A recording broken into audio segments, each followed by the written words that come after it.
Hello, everyone. My name is Alexandre Sousa, and this is my podcast. And today I am with a special guest, Mr. Camus. Firstly, I would like to thank you for accepting my invitation. Mr. Renaud Camus is a French writer, political theorist, and a public intellectual. After early political engagement on the French left in the 60s and 70s, and a successful career as a novelist, he went to publish several works of political philosophy. He holds a bachelor's degree in French literature in Sorbonne, a master's in philosophy in Paris Institute of Political Studies. And if I'm saying something wrong, you please correct me if something is wrong. And additional master's degree in political science and history of law. He also taught French literature in the United States.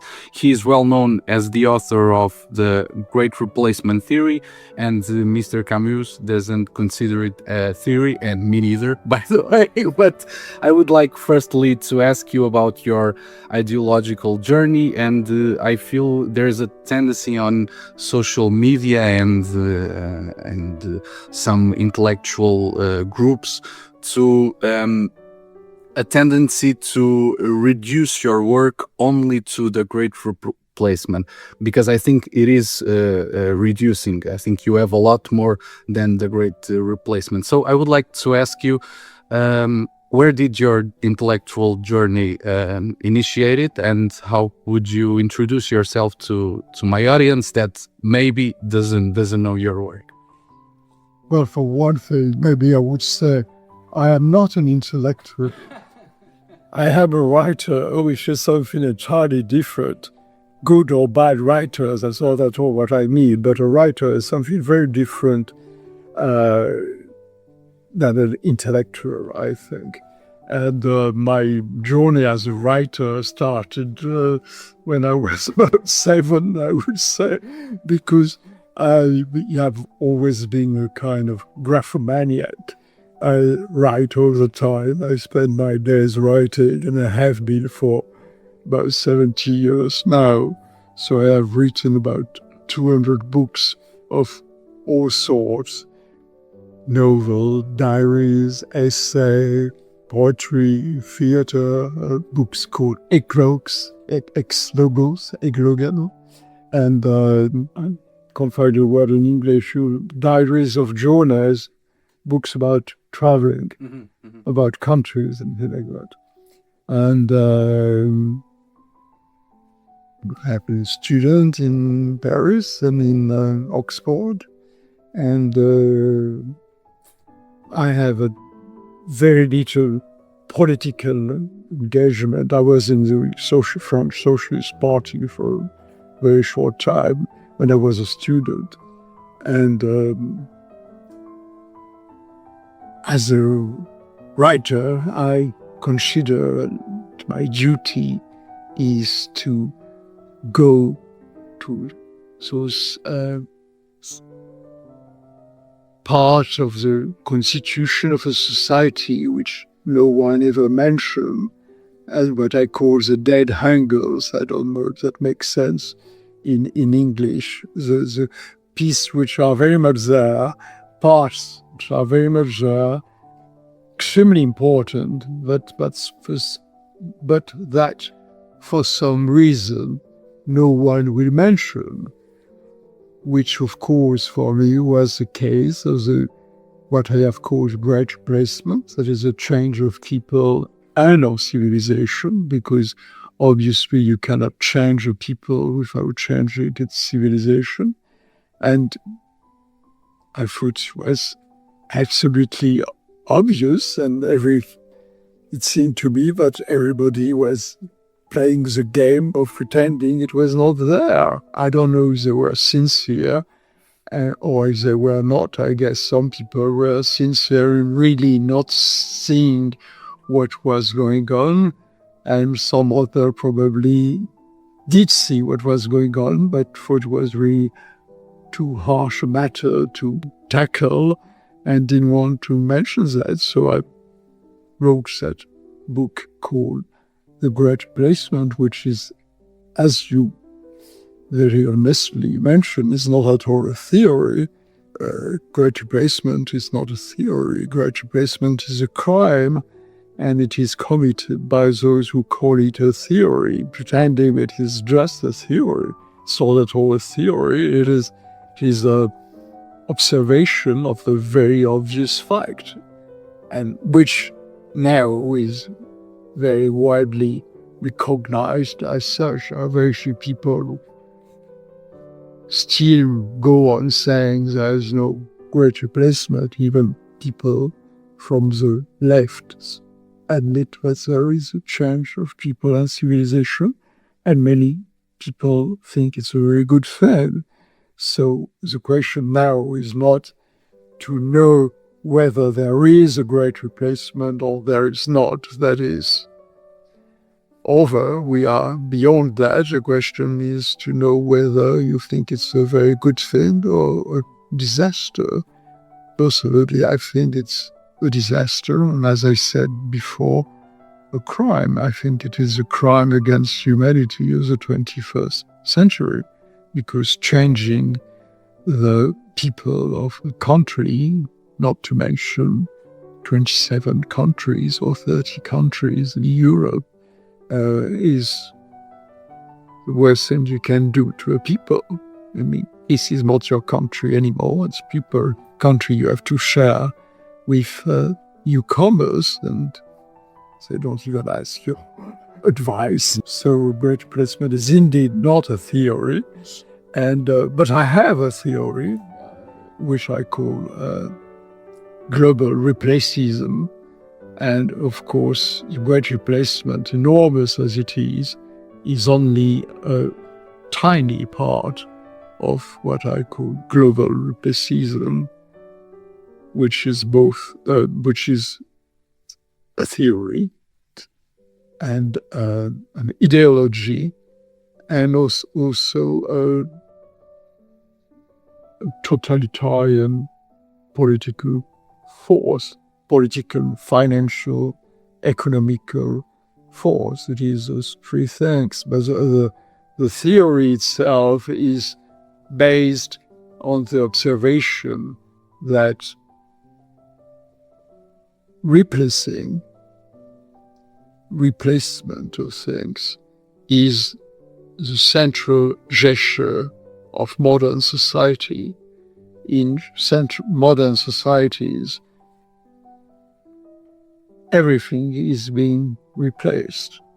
Of course, authentic material like stone are replaced by concrete or the next that. All the materials are replaced by cheaper material or easier to get. And but the phenomenon is absolutely general. Literature is replaced by journalism.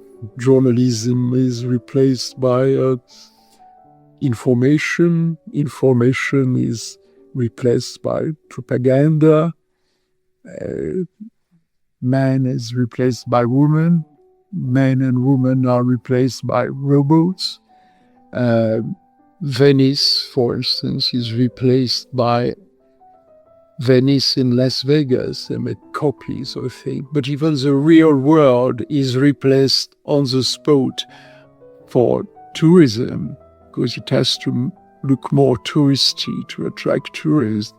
So everything is getting fake and inauthentic, like a copy. The center of great replacement theory and great replacement ideology is the copy, the double, the facsimile, the assimilation, which implies that the false, fakeness, the untruth is consubstantial to replacement and to global replacism in the world. Because if everything is replaced, everything is fake, even if it's very much like the thing, it is not the thing. It is a copy. And so lying is at the center of the societies of global replacement. and of global replacism as an ideology, where everything is facts and where information, for instance, is a filter, mainstream information, what I call rather a mainstream, central gutter information, is a kind of filter. They tell you what they want you to know, and they don't tell you what they don't want you to know. There can be huge manifestation of thousands of people in England against a massive change of people. But that's not information. People in France are killed absolutely every day. There's practically not one day without somebody being having his throat cuts and things like that. And that is practically never in the news.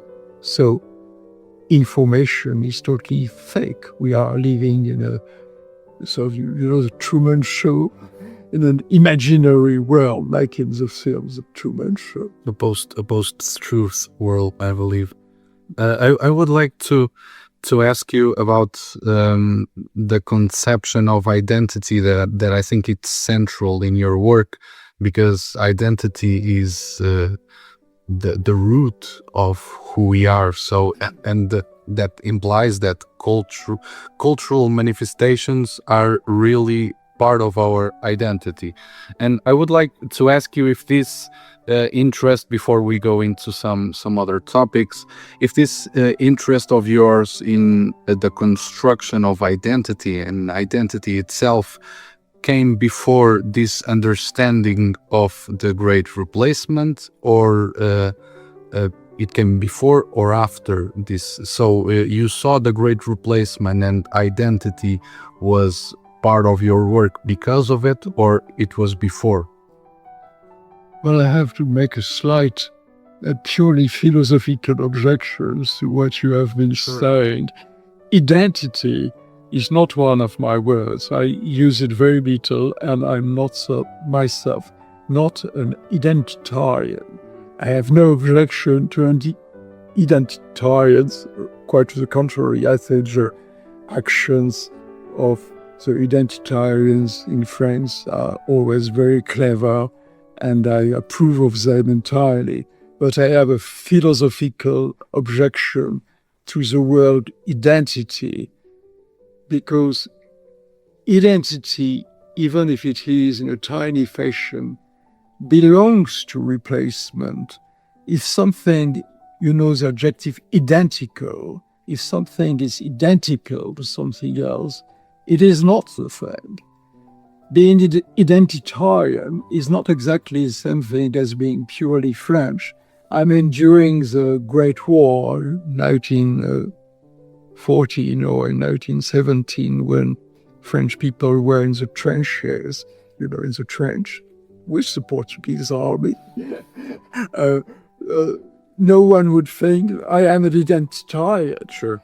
They would think I'm French. I'm not an identitarian, because identitarian is already, there is something wrong in it, which is the copy, the facsimile, the assimilation. I think assimilation is at the center of global replacism, making things what they are not. Identitarians, the real identitarians, are very much French. I have certainly not contesting that identity, but I have an objection to the concept of identity, and not for identity and from, it's hard to say in English, the being itself. I don't know what it would be in English. It would be being. I don't know what it would be in Portuguese.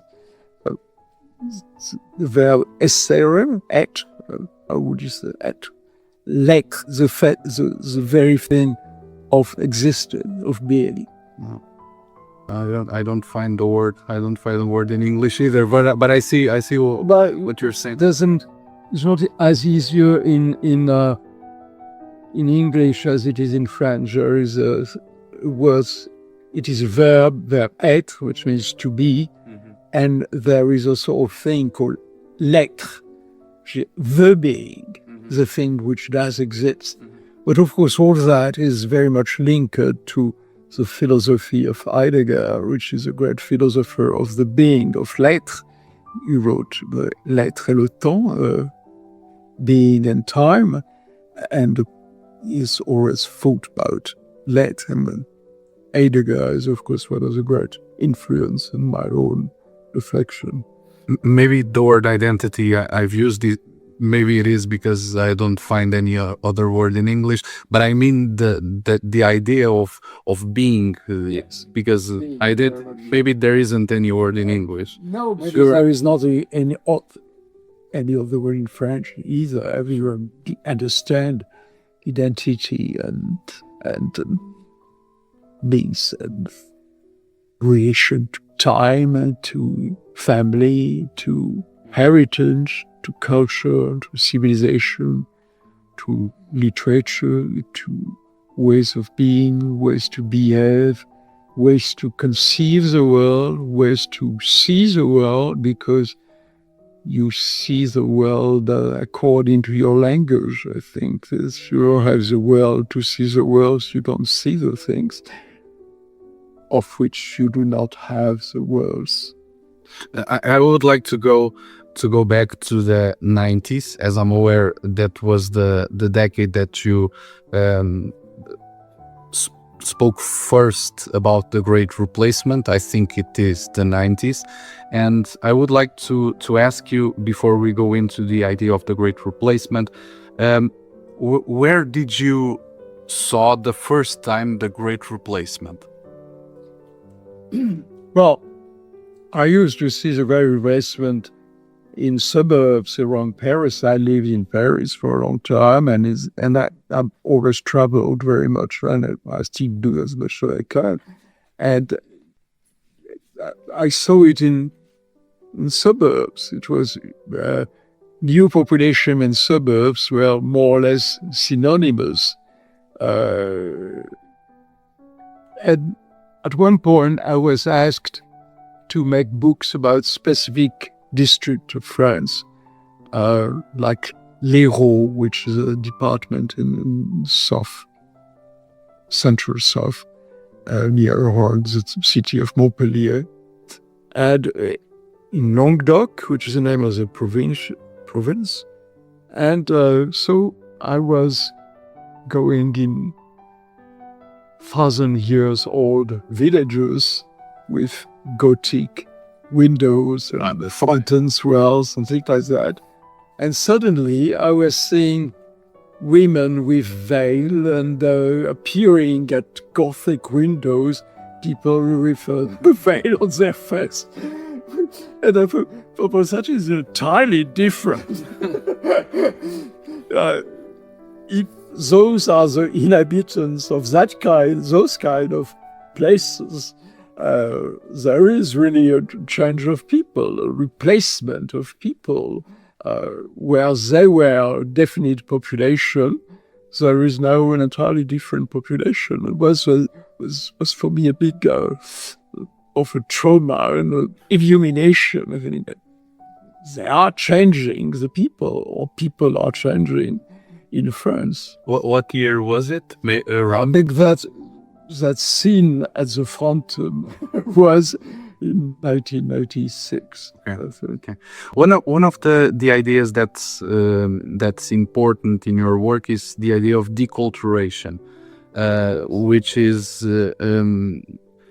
as I understand it, you have an aversion to the hyper democratization of culture, which means, for my audience, maybe turn something that's deep into something simpler to grab more attention. Let's say it simply that way. But I would like you to explain it better than me, surely. You present this is deculturation is one of the early stages of Europe's problem, of Europe's crisis. In which way this came about and how we started this deculturation process? Well, like many things, it came maybe from very good intentions, superficially, I think people were doing it maybe had very good intentions. But beyond that, the machination wanted that because it was good for them. What the machine was is that people be interchangeable. By machine, I mean the economy, the finance, and the market. Market was a produce which can be exchanged, and a produce can be exchanged only if it is more or less similar to what it is exchanged with or exchanged for. But people may have been sincere when they decided that culture was an absolutely great thing, magnificent, and that it was shared by only a few people, and that marvelous thing had to be shared and to be given for more people. And for instance, in France, they make something called the collège unique, a unique school system. There was also a private school system, but the private school system had to respect the program of the general school system. Before that, of course, there had been several kinds of education for people. And very soon it was realized, although it was not admitted, that you couldn't give the same education to everybody, which is extremely unfair. There is a French theoretian and sociologist called Pierre Bourdieu, who wrote a famous book called The Inheritors, Les Héritiers. And he observed, which is, of course, obvious and very true, that it is very unfair that in school people who have parents which are already cultivated are very much advantaged as compared to people whose parents have no culture whatsoever. If a children has parents who takes them to make trips in foreign countries, takes them to cinema, takes them to theater, has book in the house which the child can read, and show them art and things like that, and speak of art to them. They are, of course, very much advantage for people in regard to people whose parents have no such cultural capital, as would you call it. So it is very unfair. But if you decide to put all those people together, maybe for a very good reason, because the system is unfair, you go to a catastrophe, because the people who had an heritage are losing it. For one thing, because they decide that heritage being unfair, it doesn't have to be taken into consideration in the school system or even in the university system. For example, a very good example is there is a rather prestigious, or it was at least, school in Paris, a superior school called Sciences Po, the School of Political Studies, which was a very prestigious school for ages. And there was, of course, an examination to go in there, to get admitted in that superior school. And one of the things you have to do to be admitted was to submit yourself to examination of general culture. And late in the 90s, for instance, they decided to suppress the examination of general culture because it was unfair, which it was. But general culture totally disappeared from from education. So now you have people with very high degrees who have absolutely no ideas of things which were considered as very basic for people of their social standing before. So what I call the cultural class has been totally eradicated.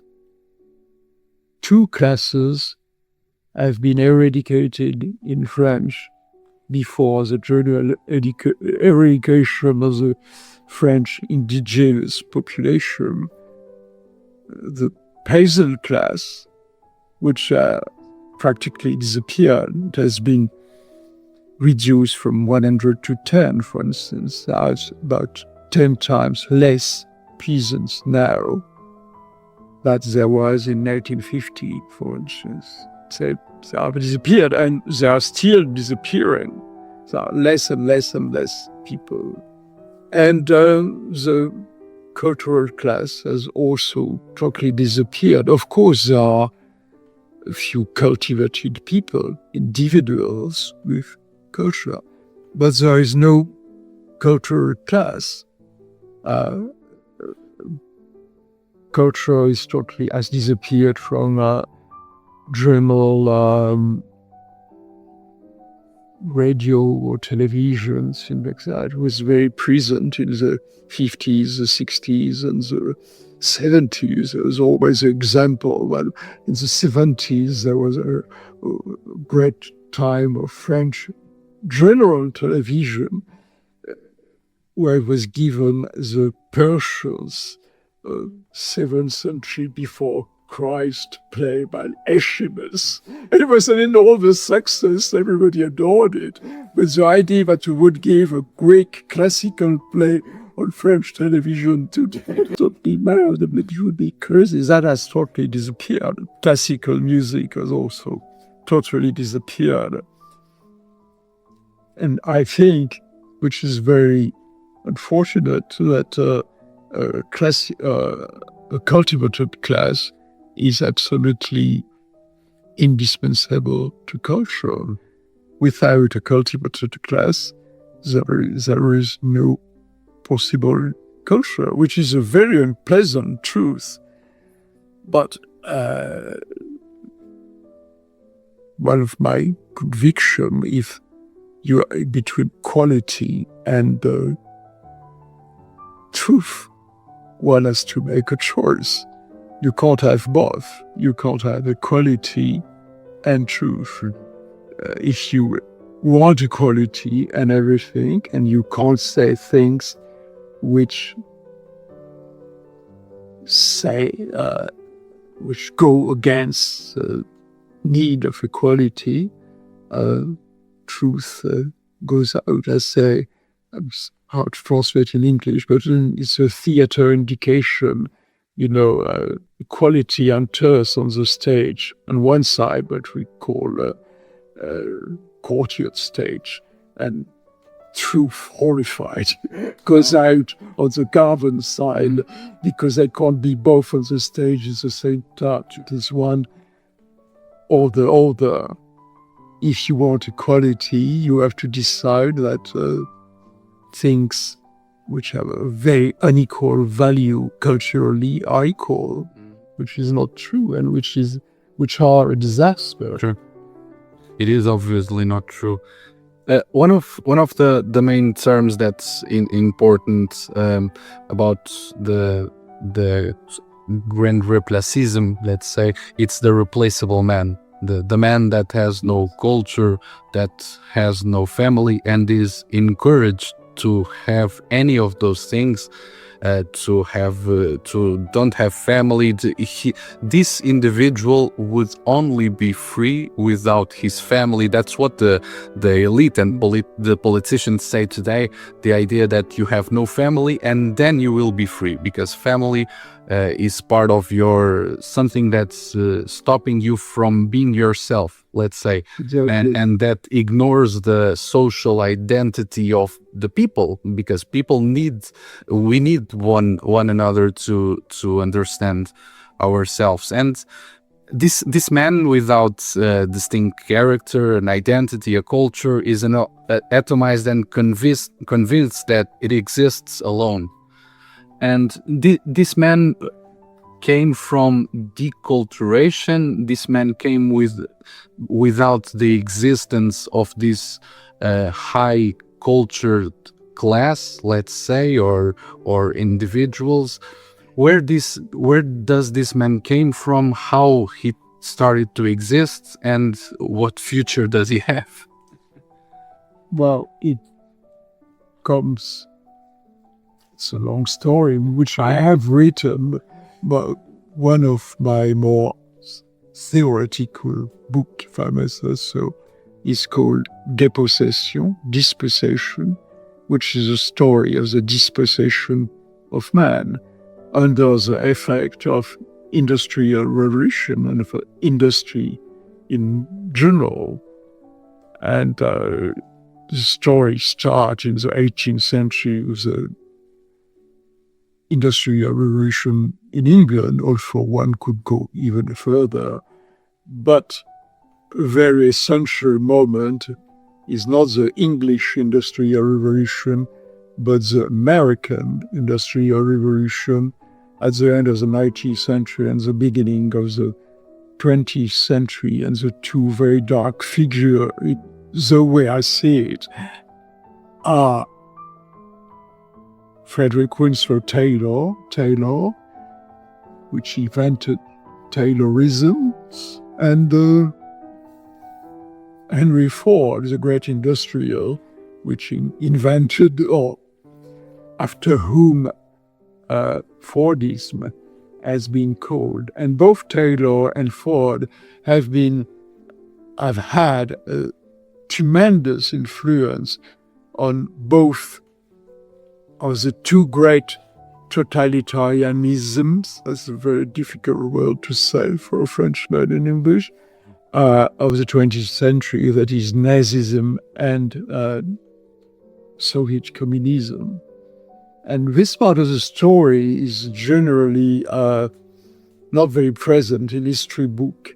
The fascination of both Carreer Germany and Stalinian Russia for America and for Taylor and for Ford.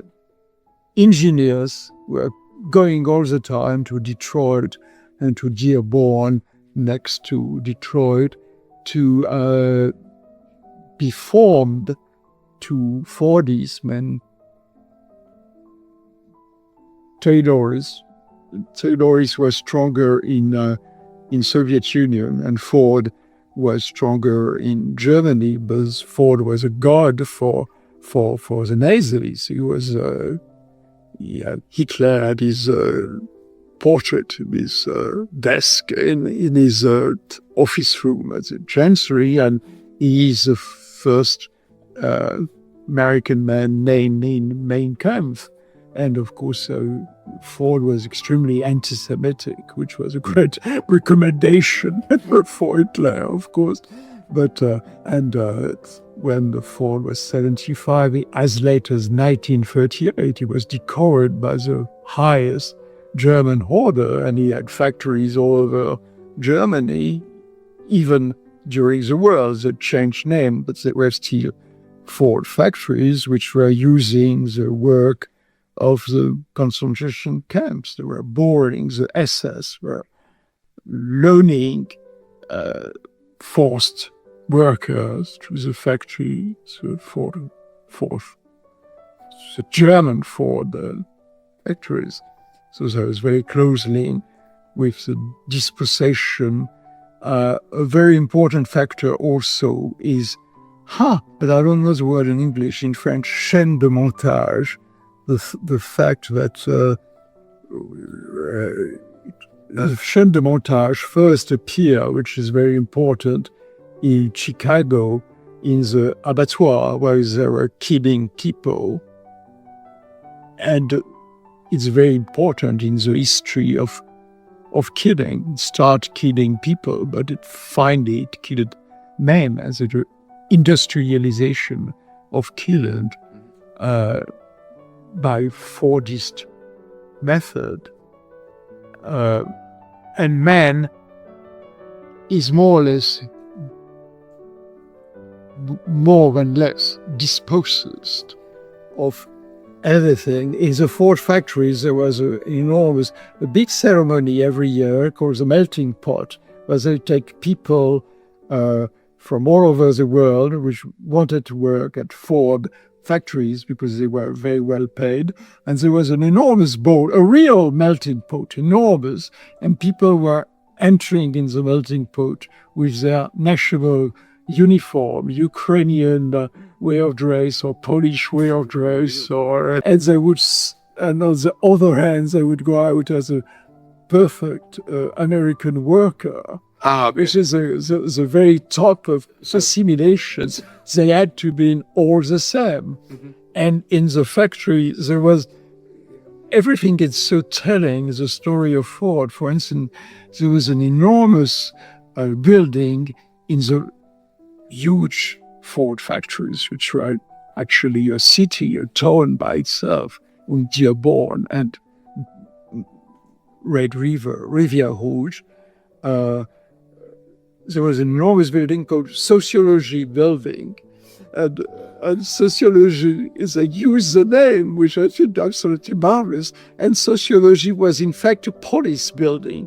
It was to make sure that people were behaving, but they were not syndicated, but they would not spend too much time in bars and people like that, but they didn't have mistresses if they were married, and they were utterly controlled by the sociology building.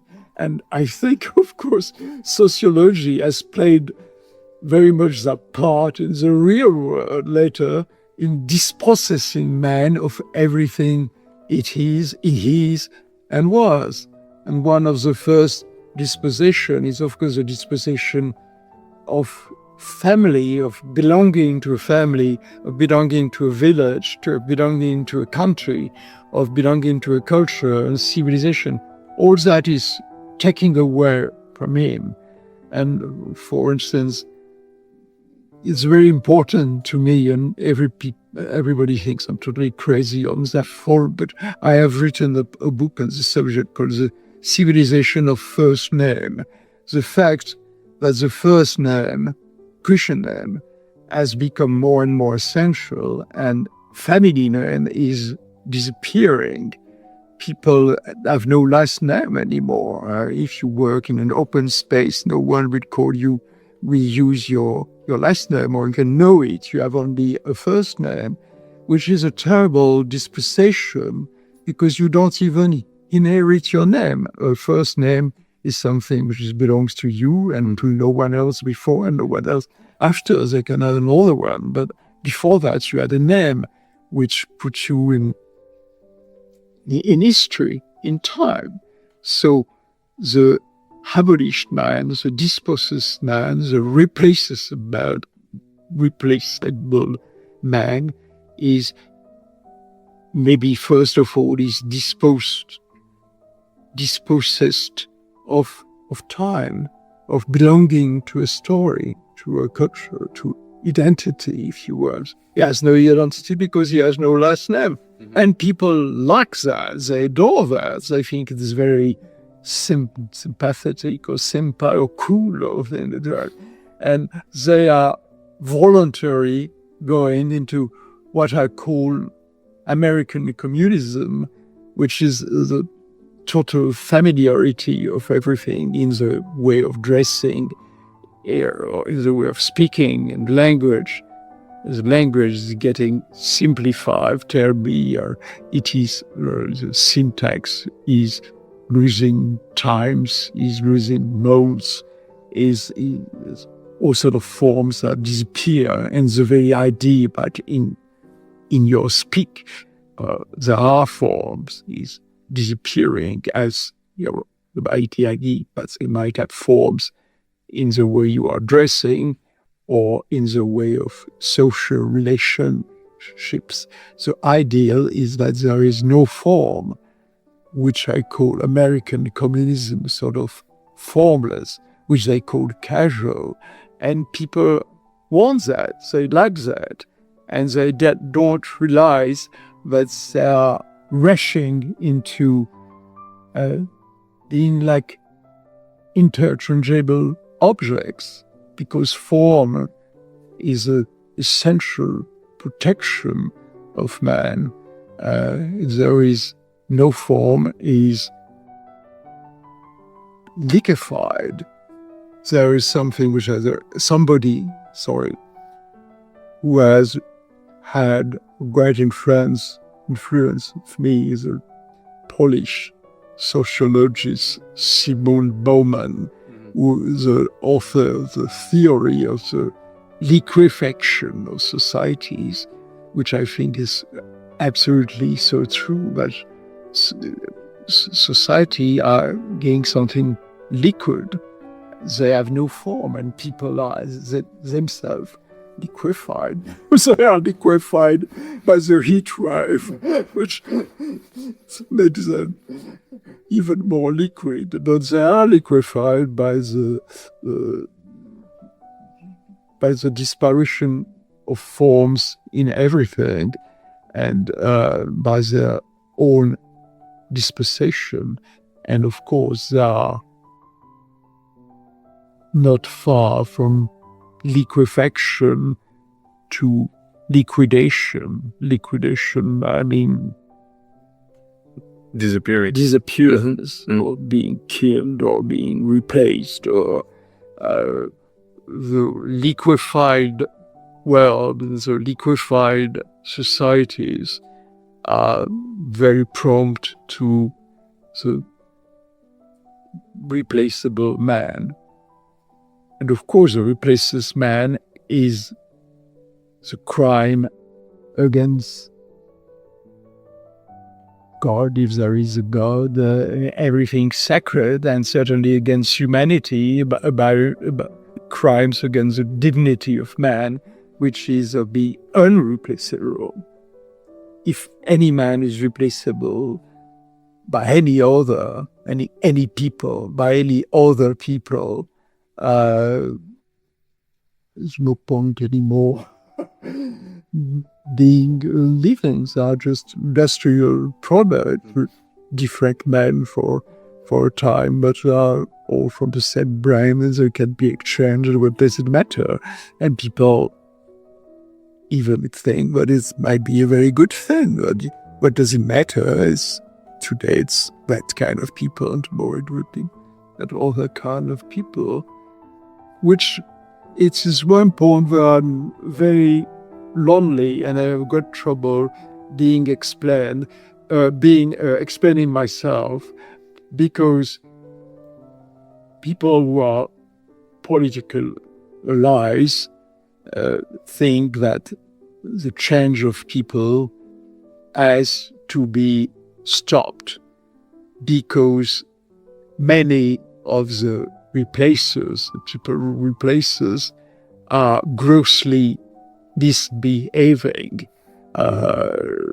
Not all of them, of course, but important proportions of them, and they make life very difficult, and they think that the problem is, say, Islamism or something else, and they're right. But I would just as strongly object by the replacement of the French, or the idea Portuguese, or the English, whom I also like very much, by exquisite Koreans who would behave absolutely perfectly, would not be, because, for instance, they say, oh yes, but the Asiatics are no problems. They're contributing. They are contributing, and they never give any problem to anybody. But I don't want France to be populated by Chinese. Chinese are all writing Chinese, but I think changing the population of the country is a terrible crime, even if the replacers are behaving perfectly, which usually is not. Sure. But the problem is not that way. It is a problem that they are misbehaving, but not the main one. the fundamental problem is not that. It's just for so many, not many, but a few political parties says we have to expel people who have been condemned many times, people who have no papers, and people who have been condemned recidivists many times. And fines, they certainly should be expelled and relegated. I do not contest that. But I mean, that is not the core of the problem. We have to decolonize because we are being colonized. And for that, it is the occupier in se which has to lose and to return to his own countries. Would certainly be a good thing if criminals were expelled, but I think that is not really the core of the matter. The core of the matter is that we are being colonized, and a colonization can end only in decolonization and remigration. I would like to put together two of your ideas. Firstly, the idea of Hitler's second career. The idea that national identity or its defense is something associated with Hitler, so it's wrong. That's the connection some people make. And with that connection, politicians and other people allow and contribute to the colonization of Europe, as you call it. And I think it is the right word for it.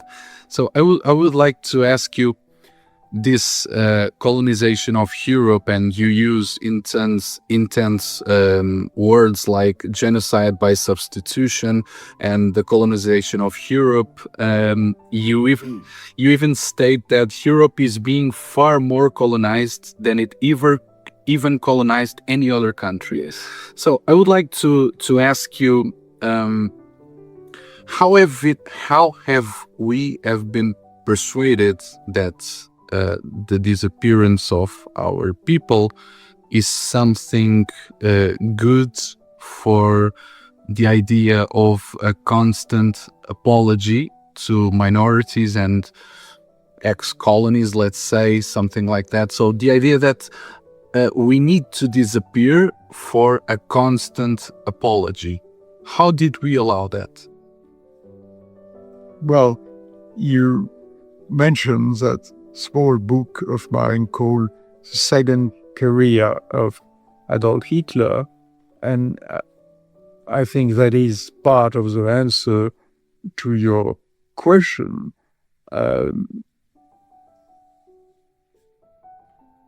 Europe has been subjected to such a horrible trauma, at such a point in horror, with the death camps, with the Gestapo, with the executions of people in France and clearly other part of the continent, that it has wanted to step out of history.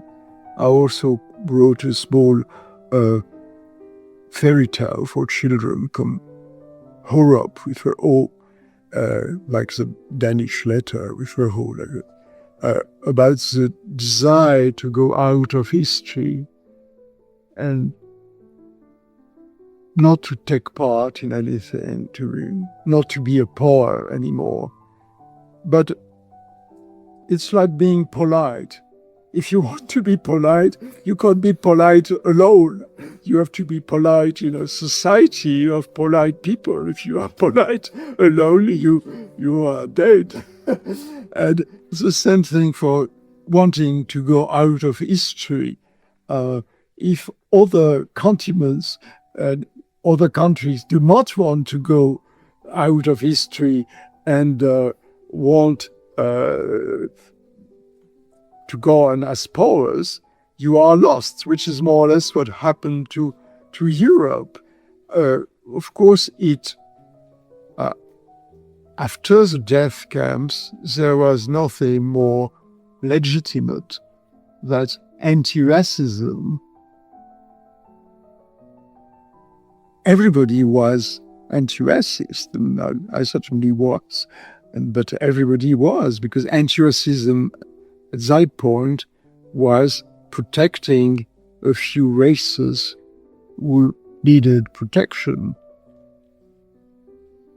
And that was perfect. No one could make any objection to that. But anti-racism has totally changed meaning in the 70s, I think, more or less in 75, for instance, with the proclamation of the dogma of the inexistence of races, if expressed. Races did not exist. And now people are convicted that races do not exist, which is very strange because it can be proclaimed only if you take races in the most racist than pseudo-scientific exception of the world, that there's something biological. Maybe races do not exist in a biological way. It's about biologic. I don't think it's true, actually, but I would not venture to have an opinion on the subject. But races are much more, of course, than a biological phenomenon. Races are, it's a very important word in all the language of the earth, and certainly European language. In poetry, the word appears all the time.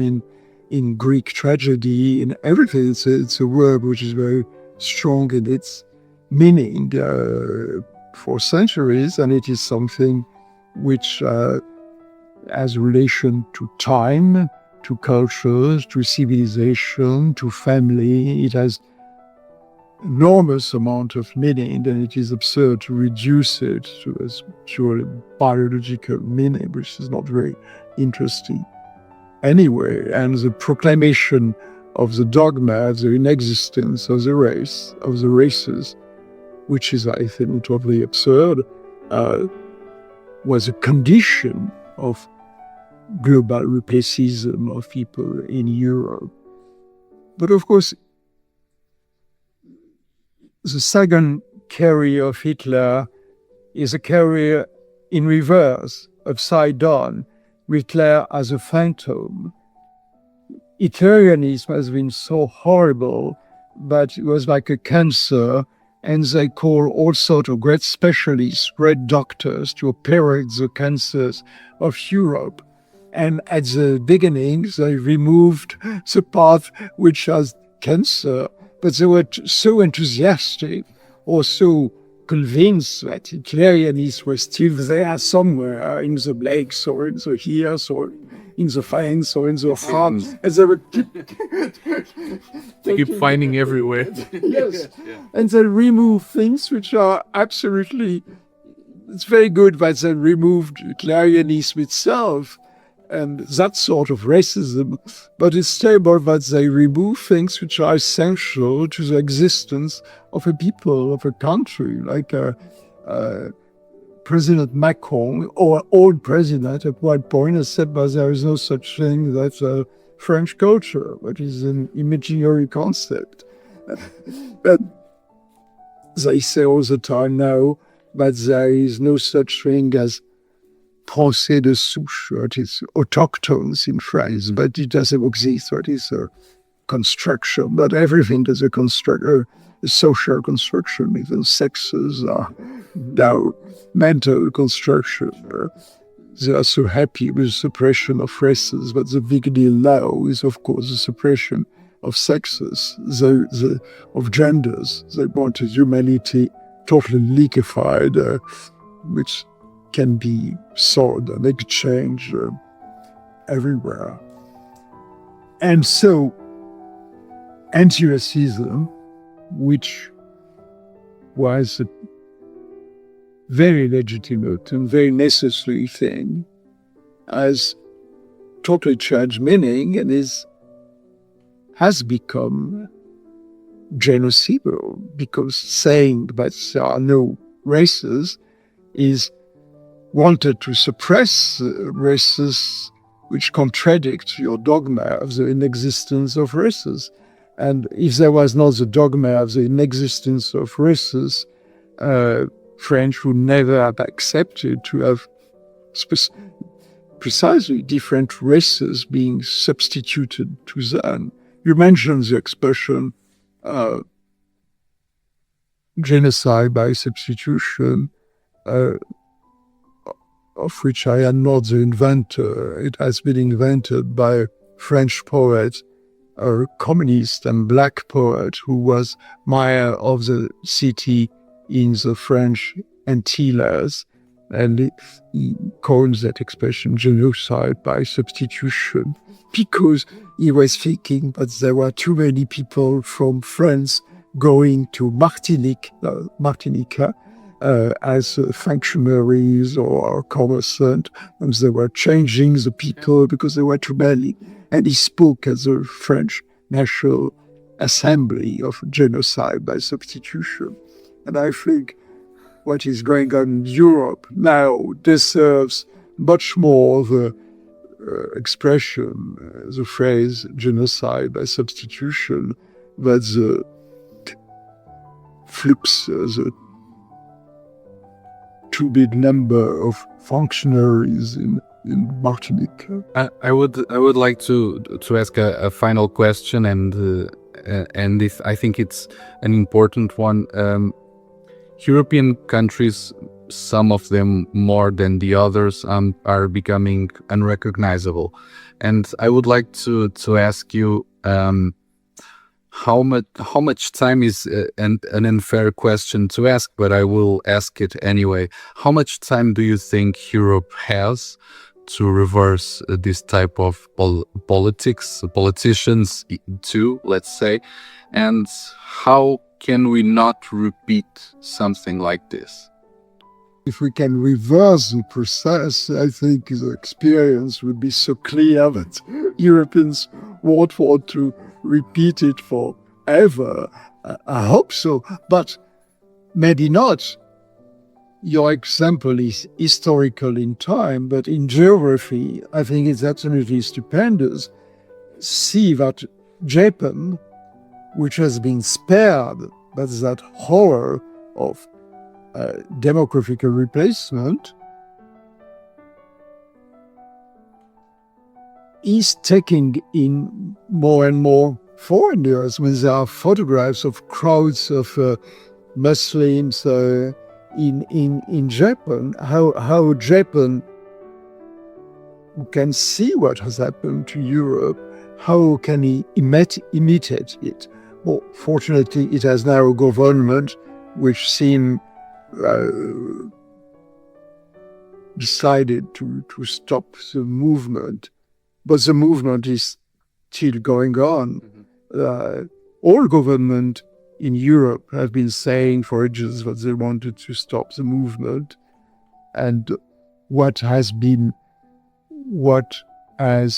made most people coming to Europe is new laws pretending that they would limit the number of people coming to Europe. Thank you for your time. It was a pleasure, and I will leave a few of your links in the description, your Amazon link, and any other conversations that I found interesting. One of it I was talking about, it was with Martin Sellner and Harrison Pitt. It was a great conversation for European conservative, and I will leave it in the description. And Mr. Camus, thank you for your time. It was a pleasure, and I hope I didn't bore you with any of this topic. And thank you so much for your time. As I said, I will leave the links in the description. You will find a lot of information in the description. I will make sure I leave it. And until the next time, thank you for being